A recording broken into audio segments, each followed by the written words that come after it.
Happy Oil Lady here, making gluten-free egg noodles.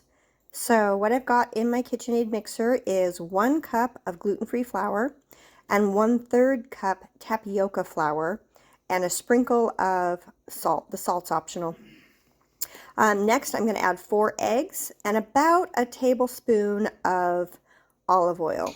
First, I'm going to whisk this together just a little bit. I'm going to just add my eggs.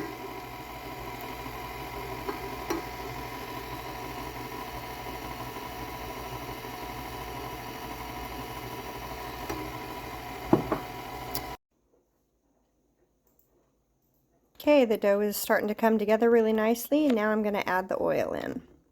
It's about a tablespoon of oil.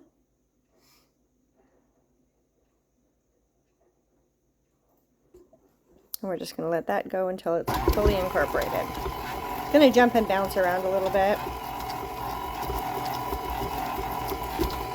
As it starts to mix together, it's going to stop being a big lump, and it's going to spread to the sides of the bowl and kind of stick there. So if you need to, go ahead and stop it and scrape it down. I'm just going to turn this up.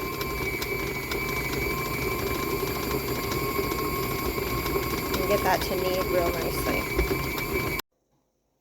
Okay, you can see now that I've got all my materials, ingredients incorporated, and it's a little bit sticky, but it's very solid lumps together.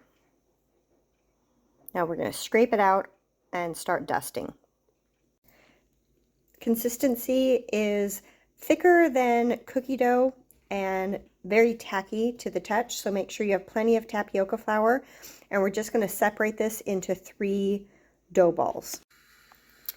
Okay, at this point you can see I've got my 3 dough balls that are lightly dusted in tapioca flour.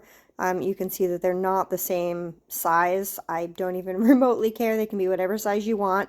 You're just going to want to, portion them out so they're smaller clumps to work with than one big batch.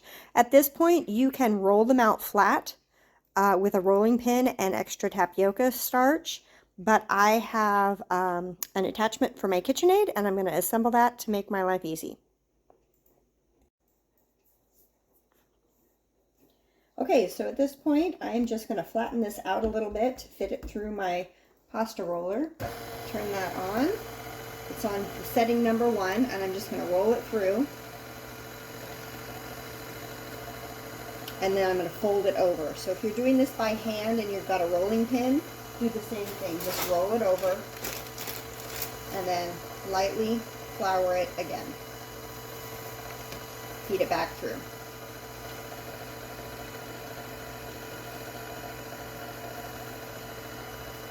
And again, fold it, add it. That was supposed to be in 3rds, it was in 4ths, not a big deal. You're just getting it to there is no gluten in here, but you still want to help your layers to form. If it's sticky, you see how this is kind of forming a sticky pattern. It's because it's rolling on my thing, because I forgot to flour it. No big deal, just do it again.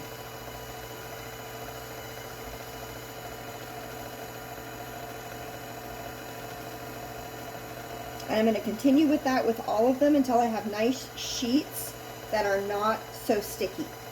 I'm going to add just enough flour or just enough of the tapioca flour or tapioca starch each time to try to get it to smooth out and not grab. That one's looking a lot better. So they should be not really sticky, nice and elastic. And then I'm going to move on to my next pieces. Okay, so this was one of my bigger lumps, and as you can see, it's going to make really long noodles. My family loves really long noodles, so the more you have in your dough ball, the longer your noodles are going to wind up being, and this is just about perfect. I'm just going to run this through one more time. And then the next step is, if you want thinner pasta, which we want thick ones, then you take them through another time and roll them down a little bit thinner each time. This is about perfect for our family because we are making thick noodle soup.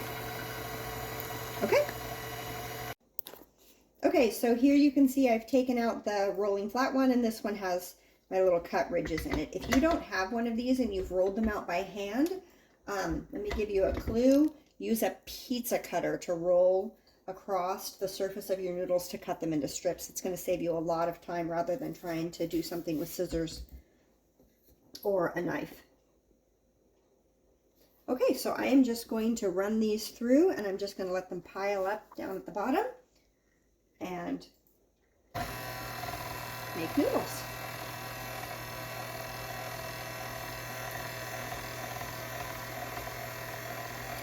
Oops, I got it caught, so I'm going to rip that out. There we go. There we go. Nice long noodles going in. Some of them will break. Some of them will stay long. You can dry these out if you want to,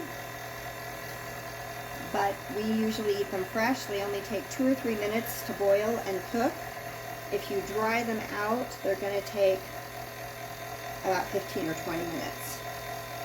So there's my pile. Another thing that you can do is add herbs or essential oils straight to your dough to make them taste really good. Just don't add, remember that if you're going to be boiling them in hot water right away or soup right away, the herbs are not going to have a whole lot of time to cook. So make sure you use like ground herbs and not like chunks of, chunks of basil or chunks of rosemary.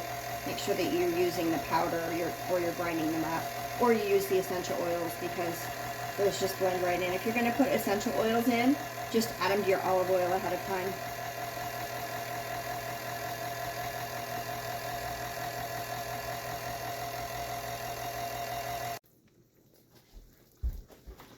So now I've just got my whole mat here. I'm just going to pick the whole wad up and dump it in.